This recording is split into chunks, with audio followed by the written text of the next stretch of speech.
Welcome to Drink Up.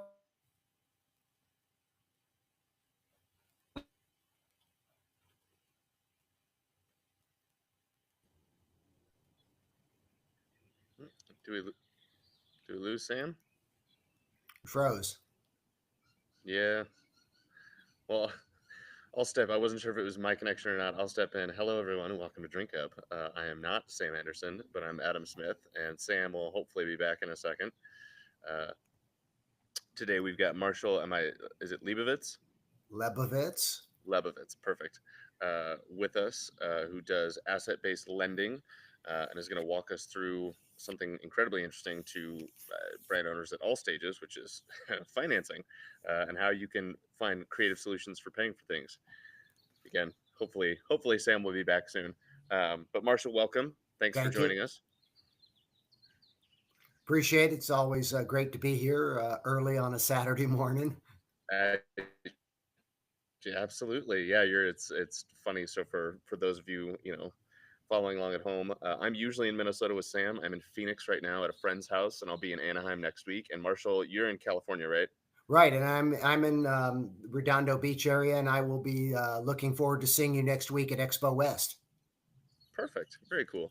Um, so I mean, to kick us off, just kind of a two-part question: how did you and Sam come to know each other, and kind of within that, how did you come to get involved in asset-based lending? But for now, specifically, how did you come to get involved in it for the CPG and the startup community? Yeah, great questions. Thanks. Hmm. So, Sam, I met through outreach after listening to your podcast and saying, hey, that's really, those are enjoyable. They're sharing a lot of great information with early stage and growing brands.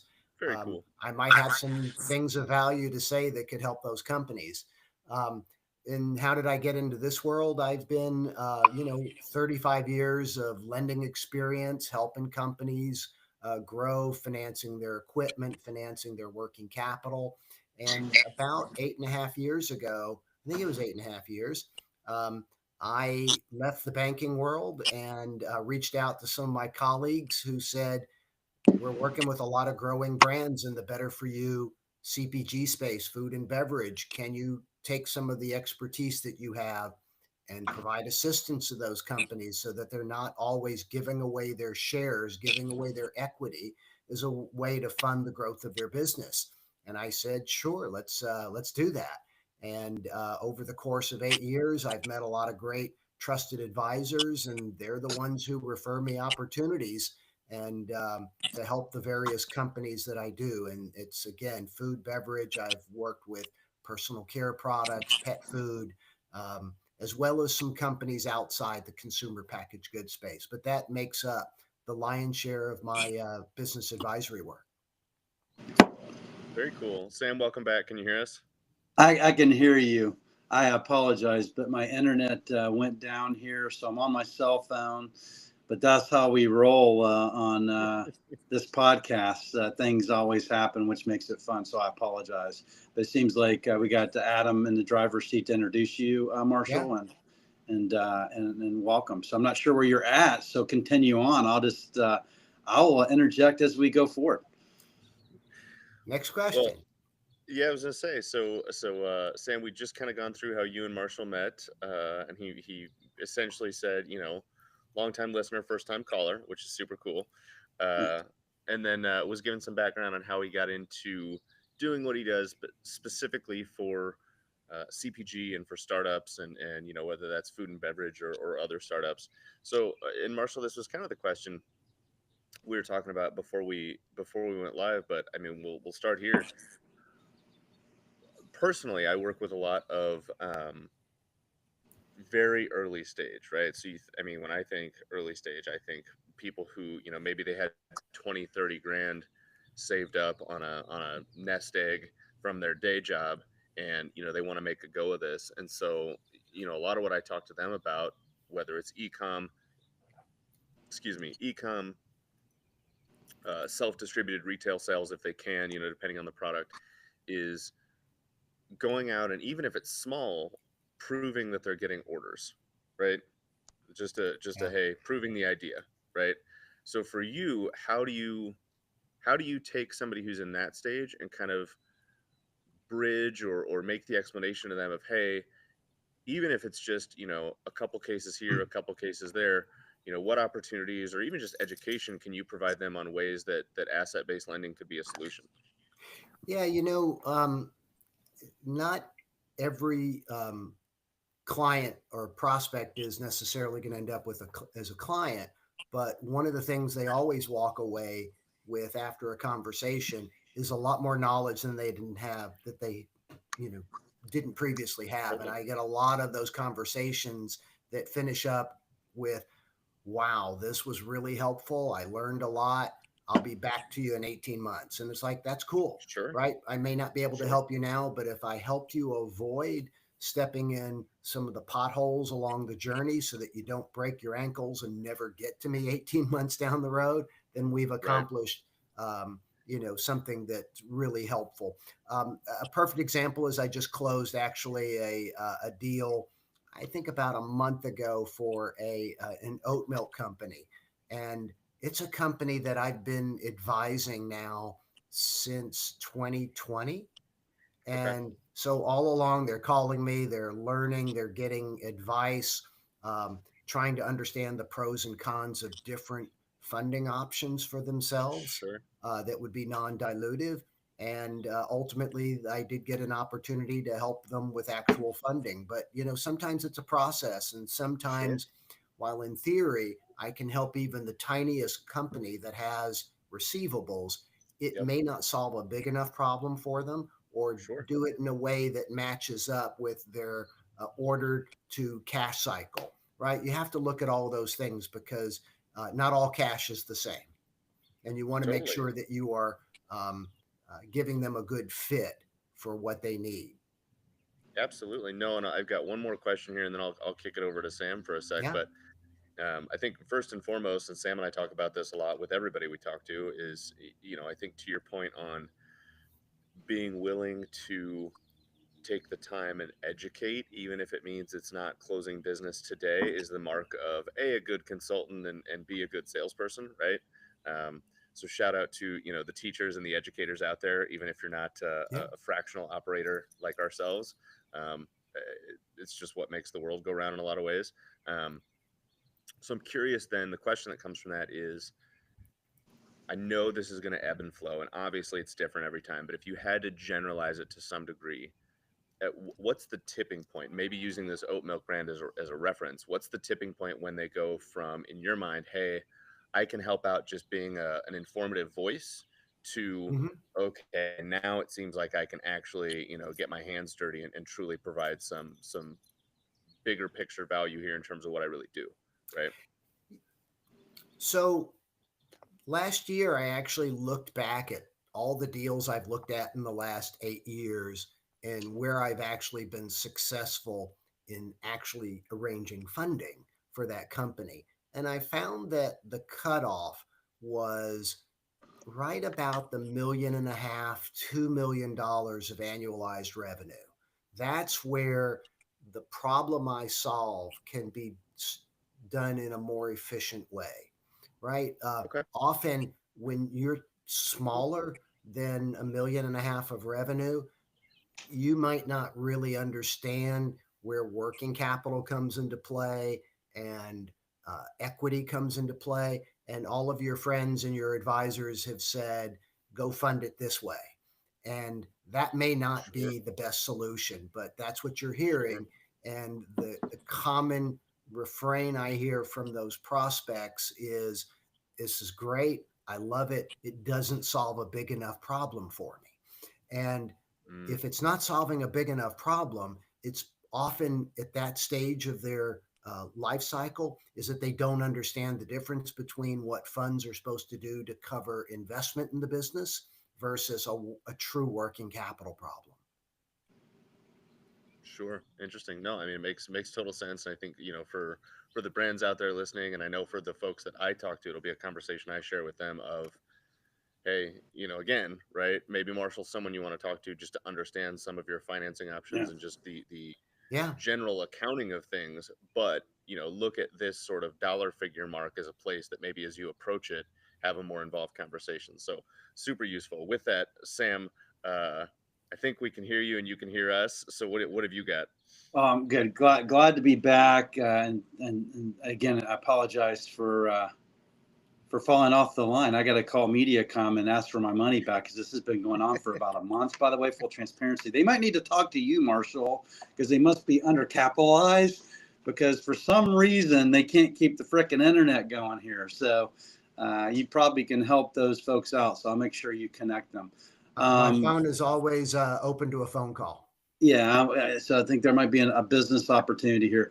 But all seriousness, I don't know this world, but obviously, I talked to our friend Roger Lee and what they do. They do M&A work, and I've met some venture capitalists. I was on a phone call earlier this week with a little brand called Noventus, and we were meeting with some investment folks through Wendy, and looking for like a $200,000 cash raise and stuff. Can you just tell people, like, I know it's like, what are the different people in this space that they could talk to raise money? Obviously, you're just one piece of it. Right. You have to go deep. We want to go deeper in your piece, but there's all kinds of different avenues people can go to raise money. Because everybody I talk to, yep, I'm in a capital raise. Hey, as soon as I get my capital, I'll give you a call and we'll get you guys on board. I hear that all the time. Or would you work on, commission, help us find an account, or a distributor, because I just don't have the money right now. So there's a lot of money out there. It's interesting because if you look back at what's going on so what's the cheapest source of funds, right? And in theory, most readily available are the banks, right? That's where the cheap money is. But banks really aren't a good fit for early stage companies for so many different reasons. And while bank loan demand was actually up in the last quarter of 2024, the banks were tightening credit, making it more difficult for companies through the underwriting process. But that's because there's so much uncertainty going on in the market right now. But on the flip side, there is so much money available in private credit and all types of debt financing. And asset-based funding is one of them, revenue-based funding. There are other types of private credit funds. Finding the one that's most appropriate for you is really about understanding the uniqueness of your situation, how much money you're trying to raise, what are you going to use it for, and most importantly to the lenders, how are you going to repay it, right? Because I always tell people the difference between an equity investor and a lender is the equity investor wants to get rich with you. The lender simply wants to get repaid, preferably with interest, right? So you have to really understand what's driving their interest in putting money out on the street, so to speak, to know who's the right lender for you, because you want to match up what they want and with what you want and need. And when you can do that, you can get a good match. Wow, that's really interesting. So what would you recommend? Maybe there's 3 stages here: early stage, mid stage, and end stage. Like are all applicable within that, or is there a certain place you should go first? And then I heard this thing called bootstrapping. I don't even know what that means. You strap your boots on, put them on. But bootstrapping, I'm sure it has a lot of different definitions, but at the end of the day, bootstrapping is, you're going to pull yourself up by the straps at the back of your boots. And that means that you're going to dip into your savings. You're going to maybe ask mom and dad, your brothers and sisters, your friends, your extended family, and maybe even your drinking buddies. So that's, that really truly is the way to access the earliest stages of capital, because often, whether it's even the angel investors who also come in very early, or the seed investors, or down the food chain line, so to speak, they really want to know, is there proof of concept? Is this scalable? Is there an exit opportunity here? Is this an opportunity to invest in a spaceship, or is this more about investing in an old Toyota Corolla, right? It'll get you there. You'll have a nice ride. You'll get there safely, but you're not going in style, and you're not going to blow it up and get rich, right? And look, I think that's a lot of the misunderstanding of entrepreneurs is they think every idea is going to be the spaceship, the rocket ship, and take off and have a really great exit. And the truth is, most of those businesses are probably really great lifestyle businesses, right? Where they could be grown to 15, 20 million of annual revenue and throw off a lot of cash flow if they're run for that objective. And honestly, in many cases, that may be a better journey than the one that says, I'm going to spend a ridiculous amount of money to try and grow this to 100 million, a $200 million revenue business, and then exit because they may never get there. Yeah. So if I hear you correctly, so and chime in, Adam, because I know you're thinking through this one because I am. So you said lifestyle, right? So like I have a business. It's more, I want to help people find work and do right by brands, but I'd call our business a lifestyle business, right? It feeds my partner, myself, and our sales agents and partners like Adam. We get clients. I'd call that a lifestyle business. We don't really need to raise a lot of money because we get paid on what we do, right? So we're consultants at the end of the day, and we connect people to opportunities. But it's interesting because I do meet a lot of brands, and brands have been around for 10 years. And we always, some of them will name, some of them we won't, but this one's been around for 10 years. And they have a nice little business, and they want to scale it, but they don't want to get the big investments in it. So it's just really interesting. I don't know, is 10 years too long? Is 15 years too long? Is there a time frame in which, hey, you're going to, actually, I always say this. I say, you test it, you build it, you scale it, and you sell it. Is there a time frame within there they need to talk to people like you to get to the end, or if it's a lifestyle? There's two different things I'm asking here, but it's two different things, because one of the things you have to think about, look, it's the old saying, if you don't know where you're going, then any road gets you there. Yeah. Right. So the first thing you really have to decide is where you're going. Is it that you're going the route of hyper growth and an exit, or is it that your goal is to build a business that meets the needs of you and your employees and maybe the next generation in the family that you're planning to, transition the business to at some point? And those are different journeys, and you need a different roadmap. And if you are going to go on the journey where you need to bring in outside capital, it really does get to where you have to understand what's the goals and the objectives and the timeline of the investor, right? Because some investors, that angel investor who's coming in may understand that they're going on a 7 to 10 year journey, right? They're looking for the 2 to 3 year exit. But if you come in very early, you have a longer journey. Whereas the seed investor, the Series A, the Series B, needs to get out in 3 to 5 years, depending on the industry. Now, when you approach them for funding, you also have to understand, well, how long's your fund been around? Because if they're limited partners and the people who gave them money said, okay, from start to finish, you got to be done in 7 years, and they've already been out there putting money into into investments for 3 years already, that really means their timeline is 3 to 5 years, right? So if you don't understand where they are in their own timeline, you may approach different investors that aren't a good fit for you. Wow. I know Adam was part of a couple brands as well as I've been, where they just ran out of money. Yeah.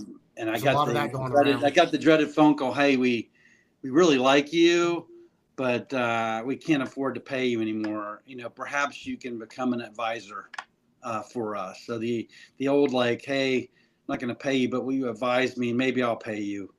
Conversation, right? And it's a difficult one. And it seems like everybody wants to be big really fast. Is it real? All right, I'm gonna stop. Actually, Adam, I think you probably have some backup questions what you just shared. Yeah, no, you're fine. I think you're making a lot of really good points, Mark, that are really good points being to, obviousobviously what you do. It's funny when you talk about the Toyota Corolla versus the spaceship. Yeah, I have a friend who's an advisor with the company, and he calls it's the difference between the rocket ship and the Toyota. And he refers to the companies that could be really great companies that just grow steadily as tardigrades. It's all about survival, long term, slow growth. It's not meant to be I the rocket ship. And again, well, it's a different approach depending on how you're trying to raise money. Whether or not, like I said, they want to be the rocket ship or whether they're happy being the Corolla. the reason I love that analogy so much is a lot of the small brands I talk to, and if they're listening, they'll probably roll their eyes and go, "Yeah, yeah, we know." Is I encourage people, even if they're trying to be the rocket ship, right? Even if that's the goal, is a 5 to 10 or 10 to 12 year exit, right? Because we all know that exit horizons are a lot longer than sometimes people. Oh, I'm going to exit in 3 years. The hell you are, Yeah. Yeah. right? So even if they're trying that brand, my encouragement to them, especially because they're such never been built. So start at least figure out, take that basic engineering understanding of a car and work on a rocket ship. Um, the question that comes out of that for you, and I'm curious, I'll try and paint some simple parameters, is for, let's say, for example, and you mentioned it earlier, that 1.5 to 2 million stage brand that's kind of ripe for working with you. Is it something where, if you think about very simply just two types of investment, I know there's multiple, but if you think about dilutive versus non-dilutive, right? Or dilutive versus non-dilutive access to capital, maybe. Is it, you think there's two types, and so is it your recommendation for brands generally is, hey, maybe look at it being 50-50, 70-30? Does it wildly swing, the split from one direction to another depending on the brand, or what's that mix in your mind, ideally, for brands at that stage? There's really no rule of thumb in that regard.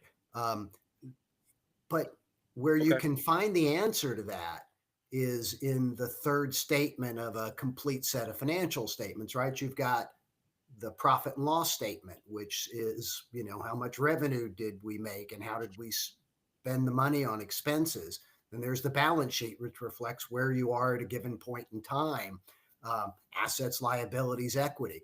It's the third statement, the statement of cash flows, which helps you better understand how to fund a company, right? Because what that cash flow statement will tell you is how much of my cash shortfall is caused by losses, which you can really only fund through equity.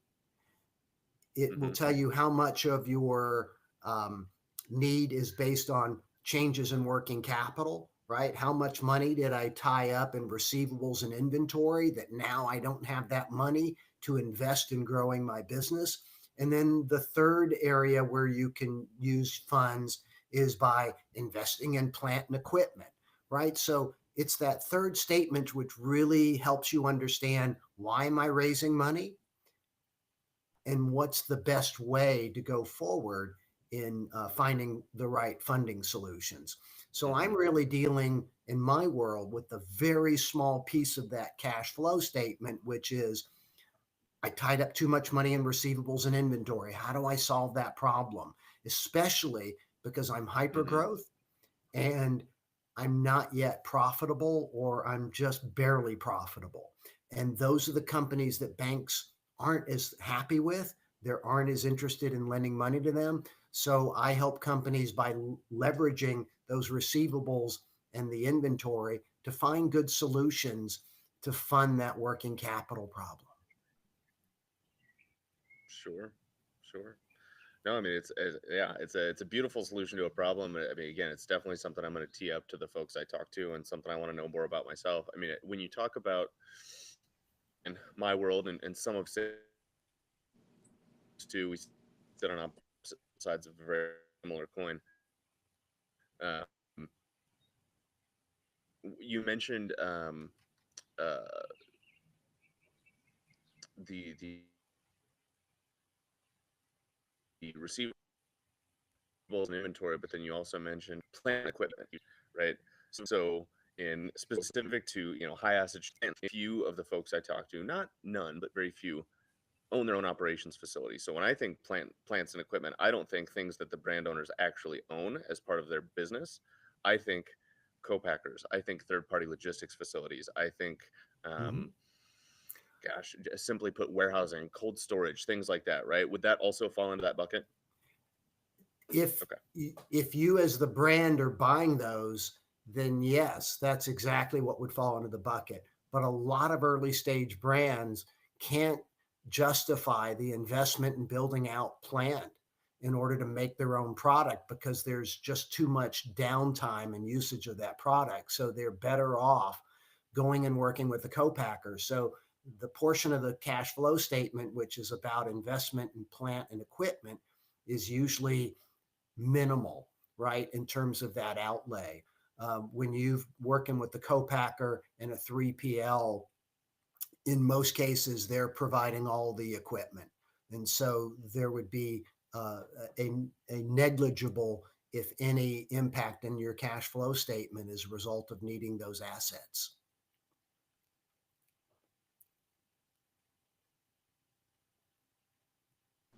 Did we lose Adam?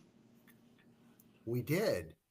This is what happens when you go live, raw, and real. But I'm still here. I don't. Can you hear me, Marshall? I can. Yeah. Let's keep talking.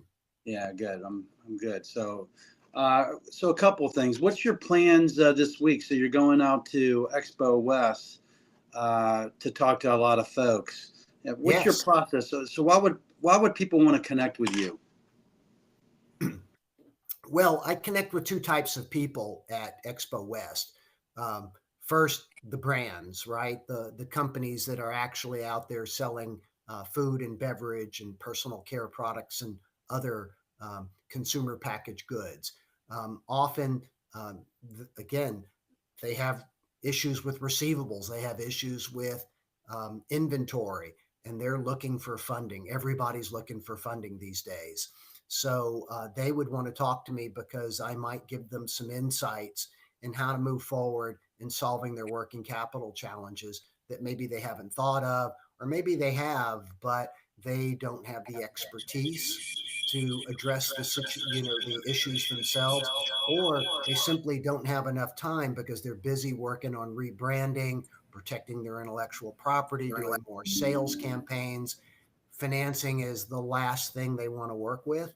And it's often, it's not as much fun to go out and ask people for money as it is to, go out and spend your time asking for people to buy your product.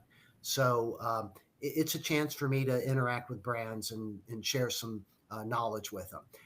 The other group of people that I'm out meeting at a show like Expo West are the trusted advisors, because most of my business comes from trusted advisors. I do very little direct solicitation. I'm not a big marketing person, but I share my knowledge with other trusted advisors, and I'm a resource to them. And that's where 95% of my business comes from, is by working with a chief marketing officer, a fractional CFO, an attorney, an accountant.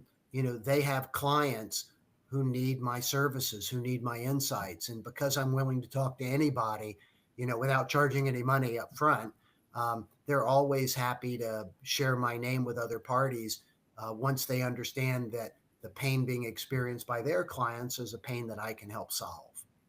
Yeah, we were talking about that yesterday, the power of networking, right? It's tremendous. And so while I'm out walking the floor at Expo West from 10 a.m. to 5 p.m. at 5:05 is when you'll find me at the first after hours networking event, talking with both brands, but more importantly with trusted advisors. I have full schedules both Wednesday and Thursday night next week of simply going from networking event to networking event, trying to meet the trusted advisors who I already know and to make some new acquaintances. And you and I have talked about this. I also run 2 networking groups that are comprised solely of service providers who work with food, beverage, and other types of consumer packaged good companies. And we meet together on a monthly basis and talk about the challenges that we're having serving our clients, to find out if somebody else in the room maybe has expertise that can help solve that problem. And we also talk about the problems we have as service providers. How do you get your name out there? How do you make sure that you're qualifying your prospects correctly? And, what do you do when you've got a client that is really trying to, um, extract a lot of information from you, but doesn't understand the value of what you're providing, and thus is reluctant to, pay you at all or pay you what you truly think you are worth. So Well, there, then, it yeah. works a lot of different ways, but it's a good group, and everybody really enjoys the fact that here's somebody we can share knowledge with, and that is so important when you might be a small group of entrepreneurs, right? Your company is only 5 to 10 people. Where do you go? You can't go hang out with the big companies at big major conferences.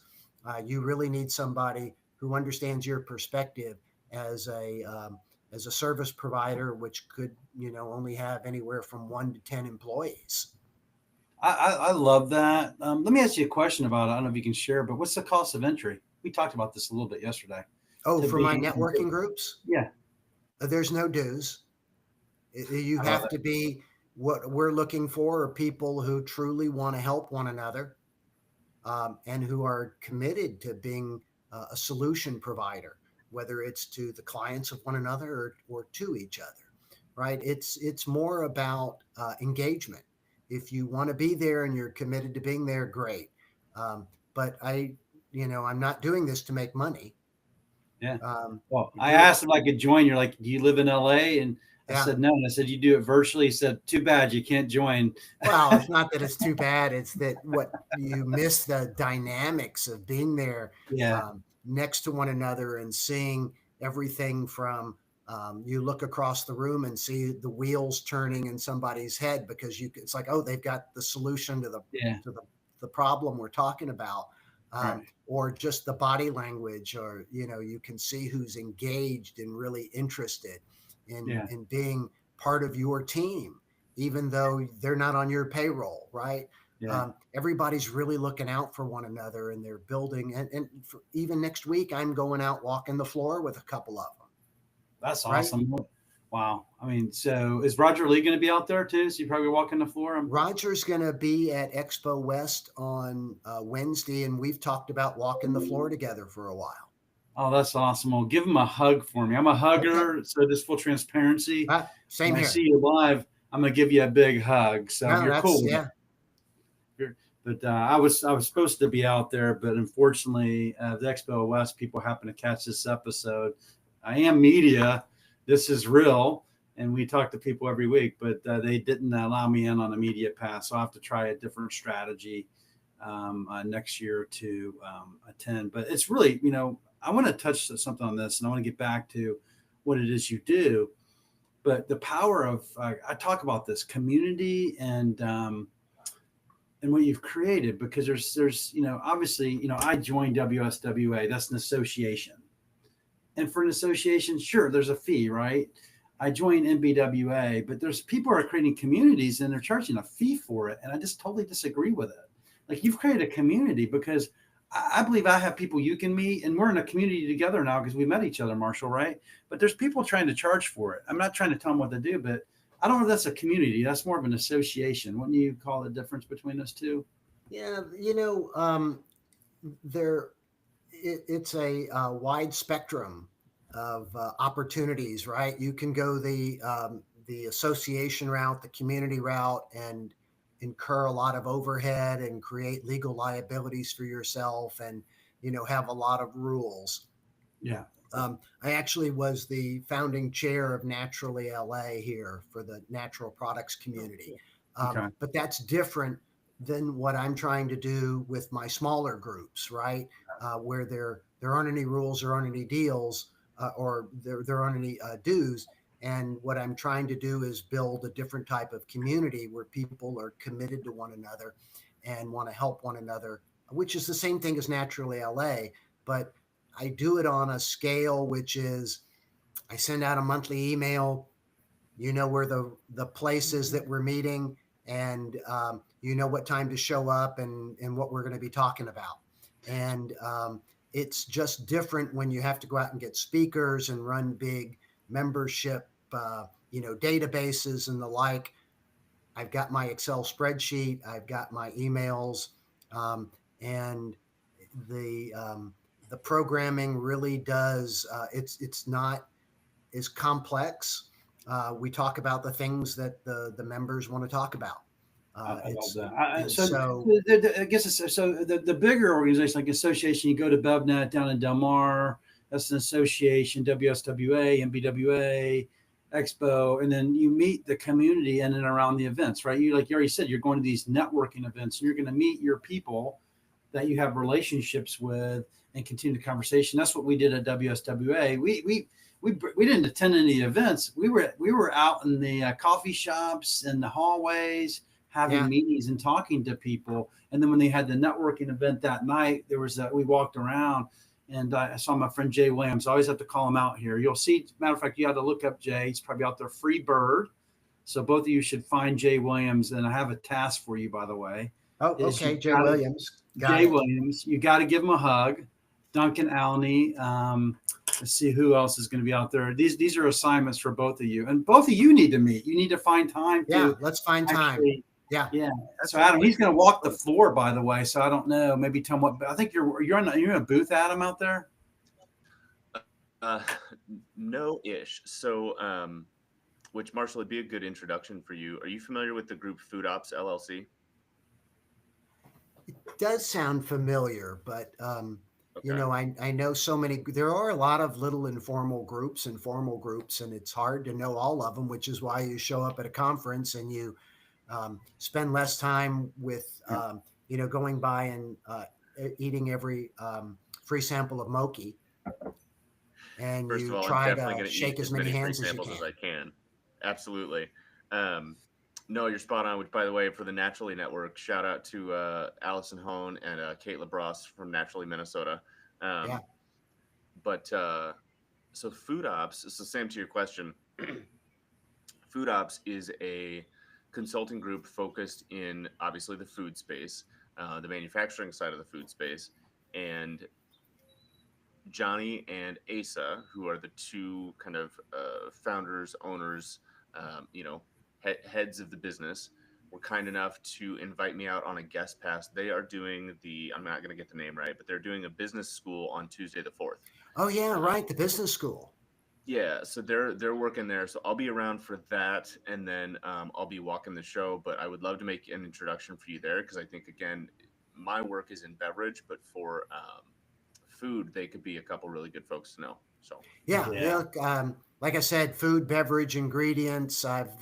I helped a co-packer for equipment financing a couple years ago. They were referred to me by a brand who they were serving, and the brand was growing so fast with their chocolate products that their co-packer needed more equipment. And so I helped finance the equipment for the co-packer. You know, I hadn't considered that until you just mentioned it, but there are a couple small stage co-packers that intentionally work with, again, small and startup brands that could be, you may know them already, but there could be a couple good intros there as well. That's interesting. Yeah, there's so many ways. I mean, one of my favorite stories, people go, well, tell us a success story. Where did you grow, help a company scale? And so one of my clients, actually two of my clients, I helped them raise money, which is, probably not directly related, but it supported their goals of growth. And they both ended up on the Inc. 5000 fastest growing private companies list. And one of them is in the beverage space. And I think I was introduced to them. They were probably revenues in the mid-teens of millions. And I arranged an asset-based line of credit for them.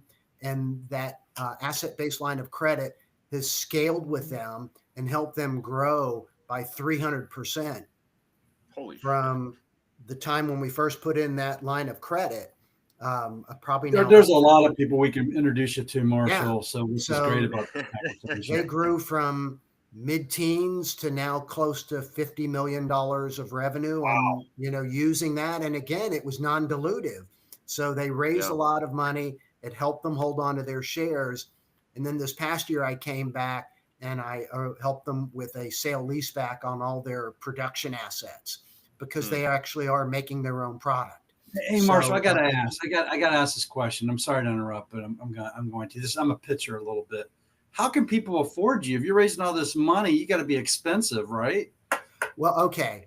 So I work success fee only. If I don't get you money, you don't owe me a dime. Damn. Okay. And in 95% of the cases, the lender has priced in a commission for me. So I never show up at closing and say, okay, now you owe me money. So what happens is you get a rate that is better than you would get on your own. And my commission's already baked in. And so, people go, well, it must cost me more in my financing. In many cases, I actually save you money on top of what you'd get on your own. Right. Yeah. Interesting. That's brilliant, because That is that's brilliant. when we talked about that. It reminded me, because we talked about this yesterday, because we have brands that, one's doing like crowdfunding. This up in the Northeast, I believe I told you about these guys, Booze Box. Yeah. But I'd love to introduce you to Ryan and Norman and that group, because they have production and they have inventory, and we're getting them in distribution. We actually found them wholesalers. So now I need the capital to make the product, like we talked about earlier. Sam and Alicia have found a distributor to take it, but I got a time making it. And there's brands here that they got the PGA, they got the Valspar, they got Capital Beer to take it. Now they're like, holy cow, I got to ship 18 pallets down to Florida. I might get the Great American Ballparks, but I don't have money to make it. Well, yeah, and so the first question is, why don't they have money to make it? Is it because they're generating losses of significant amount, or again, is it because you have money tied up in receivables and inventory, and that's money that it's sitting there and it's costing you the ability to produce more product, and so that you can fill up the pipeline and generate more sales. So, if you can't manage your receivables and your inventory in an appropriate way, then you're going to end up with a very expensive bill for raising capital. Yeah. Marshall, I'm curious. I got to ask before I forget, kind of similar to Sam. Do you know the folks at BevSource at all? I'm sorry, where? BevSource? I don't think so. Okay. Yeah. Well, and I know I've got your email from the invite for the placeholder on the calendar, but I asked because, so again, when I talk about, and Sam knows this about me, it's he interviewed there back in the day, and we met when I was still working there. But BevSource was where I cut my teeth in the industry. I worked there for about 6 years, and whereas now, I mean, don't get me wrong, I'll work with brands of any size if I can provide value, and I want to be very upfront about what I can and can't do. But a lot of the folks I work with right now personally are very small. They would be in the education phase of your ability to help, right? That's fine. Yeah, I always help. But BevSource has been, when I started, they were sub 50 employees, and now, they've had some private equity get involved, and they're probably at a couple, just shy of a handful of companies under the umbrella, and somewhere in the ballpark, I would guess, of 200, 250 employees. Point I'm getting at is they do a lot with what I'll call the startups, but more movers and shakers of the world, right? People that have some substantial investment, some substantial sales, some things like that, but who are looking to grow, who probably have revenues in the mid to several million, right? So call it 5 to 7 million a year ish brands. I think that could be a really interesting conversation for you. Yeah, I work with a lot of, so again, while I talk to everybody because I want to help them and learn, and part of that is that's just who I am, is to try to educate. I probably should have been a teacher as opposed to a banker, but it's building the pipeline, and it's helping the trusted advisors who I'm, as much as anybody, that's who I'm serving. So take care of their clients, and you'll end up, generating a nice pipeline through having, again, created that bond with them. But I talk to everybody. I find at the low end where I really can actually help somebody is that $1.5 million to 2 million of revenue. But most of the companies that I've helped are probably, I would say, in that $5 to $30 million range of annual revenue. That's when the investors that are working with them understand the power of leverage and doing it correctly. Because look, as once you're already on the cap table as that investor, the last thing you want to do is keep writing checks when you're trying to protect, right? You don't want to keep writing checks because that impacts your ultimate return. And so you start to get wiser about the use of leverage. Even when you're bringing in that angel or that seed investor, they want you back working on the company. So if you come to them and say, I need $1 million and I need $200,000 of working capital, they're just going to say, let me write you that check, because what I really want you on working on is sell, sell, sell. And I don't want you spending another 5 weeks of your time trying to find a working capital facility. Right. Not what I would agree with, but I understand what they're saying is get back to work, promote that product, sell. So once you've raised seed money, Series A is really when the investors start to understand the power of leverage. Well, and I think that's a phenomenal, again, you made several good points on this call that if there's any brand owners listening, I hope they're taking notes. And that's one of them, right? Is, big company, small company within the framework of being a startup, meaning, whether you're a one-man band at the time or a couple people, or you have 10 to 12 folks, right? If the smaller the team, someone's job is go get money, right? Almost from sun up to sundown, which means if the team is small enough, that person's not doing the 99 other things that they need to be doing to keep the brand going. And so the sooner they can talk to someone like you to at least, I won't say solve, because it's never totally solved, but at least maybe bridge a gap for a time so they can focus on getting things done, is a godsend. And I'm sure you've experienced that. Yeah, look, sometimes I'm expertise. I hope it's most of the time expertise. And sometimes it's the extra set of hands on deck who knows how to get it done a lot more efficiently. One of the clients I'm working with right now in the salty snacks space actually has a very qualified fractional CFO, but his involvement in raising capital of this type for a size company like this, he's really learning a lot, and he sees the value in what I'm doing.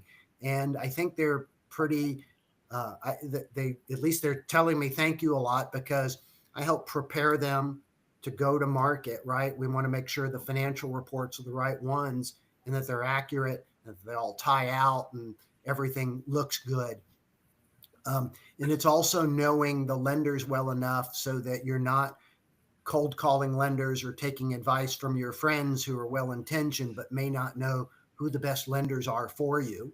And we got into the market probably 10 days ago. We've got our proposals that are already starting to come in. I've told them how to evaluate them, what the difference in the structures are by doing side-by-side analyses. And at some point they're going to say, okay, which one's the best? Right. And my response to them is going to be, you've got two different types of structures. You've got one that's really, really clean and will be a little bit more of a burden from an administrative perspective, but no covenants, no financial covenants, which will dictate how you run your company. The other structure is going to provide them with a different amount of availability, and it'll be structured differently. Could be better for them. The pricing will be the same, but there's going to be financial covenants. And so there's going to be trade-offs in how much administrative burden I have, and who makes it easier for me to get the most availability in terms of the dollar amount of funding that I need. The choices it'll ultimately be theirs. I can't make that value decision for them, but I can help them understand the right framework to make that decision, so that they're evaluating all the factors that'll really be helpful for them as they enter into a financing, which will support them for at least the next 18 to 24 months. Wow, that's an incredible. If not longer. If not longer. I tell my wife all the time, and you just said it, but I tell my wife all the time, because she'll hear me on the phone and she's like, what are you doing? Like, and not in a, talking smack kind of way, but just you're spinning all these, you're telling all these different angles. I'm like, I can't tell them what to do, but I can help them make an informed decision. That's what I'm doing all day long. Sometimes I get paid for it, and sometimes it's just a 20-minute phone call. But I can try and This help them make karma's informed real though. decisions. If you give, the more you give, the more you get in return. By the way, so Yeah. Yeah, look, I want my So, clients Marshall, to understand a couple of things. I want them to understand the APR, the effective all-in rate of the financing, even though I don't think that necessarily going with the cheapest funds are always the best solution. I want them to understand the actual dollar cost of that financing, because particularly when you're a small company and your gross margins may not be as attractive yet, I want them to know how much of your gross margin, your gross profit, are you eating up with that financing. And the third thing I want them to understand is, how does this fit your ability to repay the financing, right? Because deals are structured differently. So if you take out a revenue-based funding loan, which requires you to start repaying in 7 days and then daily or weekly thereafter, but you're borrowing money because you are building inventory, which may not even be made for 2 weeks, and then sits in the warehouse for 3 weeks, and then you've given net 30 terms where they don't pay for net 45, wow. you've got a really, really long order to cash cycle that may not work well with a loan that's got to be repaid starting next week.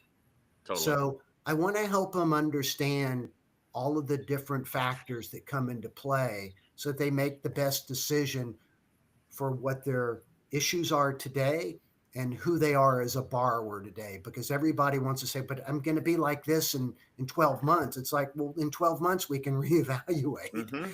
But let's figure out what the best source is to solve your unique problems today and set you up for making that transition in 12 months if you really do achieve all of your goals. Yeah, I mean, again, and I could belabor the point, but I won't. I think it's just a phenomenal approach that you're taking to try and give people as holistic a view as you can. And I think, speaking on behalf of Sam and I, that's what we try to do for our particular pieces of the business as well. I have one final question. It's very plain, but I'm curious. When you say, so you get introduced to a brand, they say, hey, we'd like to work together. We're a right fit size for you, right? And you go, okay, I'm gonna collect all the information I need, and then I'll go and get offers, lending offers that you've just ran us through. From I'll call it first conversation and realizing that the two parties, yourself and the brand, can work together, to having offers to kind of sit down and go, here are the 5 to 10 offers we've got, and let's make an informed decision. Is that a 6-week process? Is it a 6-month process? Like, what's the ballpark? And again, I know it varies, but give me a sense. Yeah. If you have your financial reports in good shape and ready to go, you could have proposals to look at in a week. Oh shit. Okay. Right. For purchase order financing, where you have to move really fast, I've had those deals signed up in 3 days. Right. Okay. So it really depends on what it is that you're trying to do, whether you have your financial information in good shape and ready to go. So, I'd like to tell you there's rules of thumb, but I've got prospects I've been working with for years, and it's like, I'm going to send you the NDA tomorrow so I can, and I'm still waiting on the NDA. And then when you get the NDA, and we have all of our financial information ready, and then it's another 6 weeks. So it's really, but if you really do have everything glued together, then you could go from sharing your information with the lender to getting an LOI in a matter of days. And once you sign the LOI, the length to close to funding depends on what structure you've chosen. And so many other things. When I tell people, like fourth quarter, I tell people, if you really don't have your deal under LOI by November the 1st, the likelihood of it closing by year end isn't good. Sure. Yeah. No, we've all been there of, contract. I mean, I did it this past year because I got laid off in October, right? Contracts out to folks in right around that Thanksgiving time frame. I'm like, I'm not seeing ink on this until January 15th at the soonest. That's just, it's not happening. And I got to tell you, this is exactly why the world of online lending is able to help some companies, and in other cases take advantage of them. Because if you've got to have money to make payroll next week and you haven't thought about it, and somebody says, give me access to your accounts so that I can take money out of them every day, and I'll have you with funding in 48 hours. Well, there's a reason they're able to give you funding in 48 hours. Sure. It's because the interest rate is going to be very attractive to the lender. Sure. Yeah. And not so much the borrower. Yeah. Right. It's a very polite way of putting it.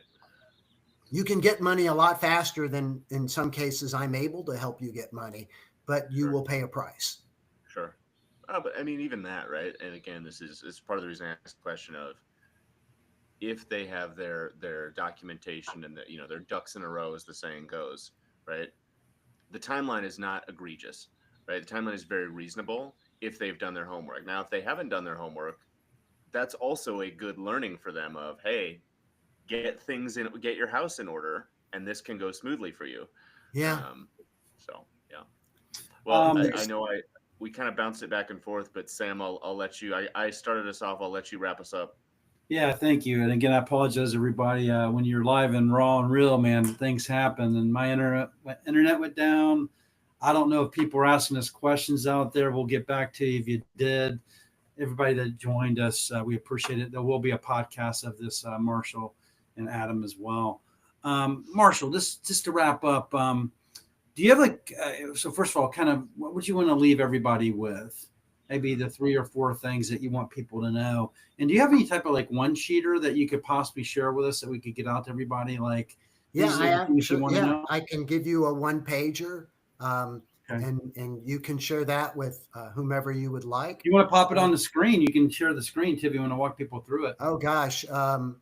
Let me see if I can do that here real quickly. Yeah, we can put it out, and it'll live forever out in this video, so people have it. But then also, if you could send it to me, I'll include it. And I would encourage anybody that is interested in chatting with me to simply reach out to me on LinkedIn, and I'm always happy to talk with any. And I'm happy to include your email if you want to tell people. Just LinkedIn, I guess. It's a great email. It's Marshall@funding911. Can't forget that one, man. Funding 911. I will never forget that. Hey, you know what? You should be my friend Marshall. He's Marshall at Funding 911. Yes. Funding911.com. So I do have a 1-sheet which I can send to you, and you can share. It basically says, here are the solutions that I work with. Who's a great prospect for me, so that look, I'll talk to anybody, regardless of revenue size, because I really do want to help and make sure that people avoid mistakes which could result in an untimely demise of their company. But it gives a little bit of a bio of who I am. And then, you've got the banker, what we call tombstones, which are representatives of all the different kinds of transactions that I have helped fund for growing consumer packaged goods companies, as well as some companies in other industries as well. Because I am industry agnostic. It just so happens that most of the work I do is in the food and beverage space. Wow, this is really awesome that you have this. Please send it to me. I will. And I'll probably put it I'll do a couple of things. I'll do it as an attachment, and then put a link to the video or a link to this attachment. Even if you have it, do you have it where you can link it into a website to see this or anything like that? Like a link? I do not. Yeah. And it may be on my LinkedIn page. And if not, I'll put it there. But, again, happy to share it. Easiest way to reach out to me is on LinkedIn. Don't hesitate to reach out via email as well. And, look, I want to help as many companies as I can, and I'll never pressure anybody to take a deal, because that's just not who I am. I'd rather you go away saying, at a minimum, I learned something that helps me, move towards success for my business. And if I accomplish that on a phone call, thumbs up. We've done a great job. Yeah. That's just amazing that you do that. Any parting words that you want to leave with the audience today, Marshall, that you want them to know? There is a lot of money out there. A lot of money out there. Choose wisely. Okay. Okay. Well, Choose thank you so much. wisely. Choose wisely. Because I agree. I mean, I wish I would have met you a couple years ago with a couple brands I was on. They could have used your services. yeah, as there's Adam's no smiling there. shortage of funds. There really isn't. The key is you want to find the funds that are best for your situation and doesn't tie your hands so that you end up in trouble down the road. Yeah, well, that's amazing, because I would leave you with this is people can get money, but you got to be smart about the type of money you get. If I heard you loud and clear, because if I do the 7-day loan due back in 7 days, I might find myself in trouble, being that I'm not going to get paid for 30 days and I'm sitting at 60 days of inventory on my floor. It might be a train wreck. So this is really good knowledge. Particularly the early stage companies whose ability to forecast with a high level of certainty, that's not a good bet. Something's, it's just your forecast is a great planning tool, but if you think that you're going to hit those numbers all the time, it's not going to happen. And that can really be a problem if you've taken out a loan where you have to meet the repayment schedule. So think through those things, make sure that you're making good choices. Awesome. Well, thank you, Marshall, for joining us today. We're going to end here. Adam and Marshall, hang on as we end as a reminder. But thanks everybody for joining us on Saturdays. Thanks for riding the wave with us. And hopefully everybody had some fun along the way. And thanks, Adam, joining us from Phoenix today. Yeah, Adam, I look forward to meeting you in Anaheim next week at product at the CPG Natural Product Expo West. Absolutely, me too. Let's make it happen. Join us today. All right. See you guys later. Thanks, guys. Thanks, everyone. All right. Should be. All right, it's done. So we were recording a few weeks ago, by the way. And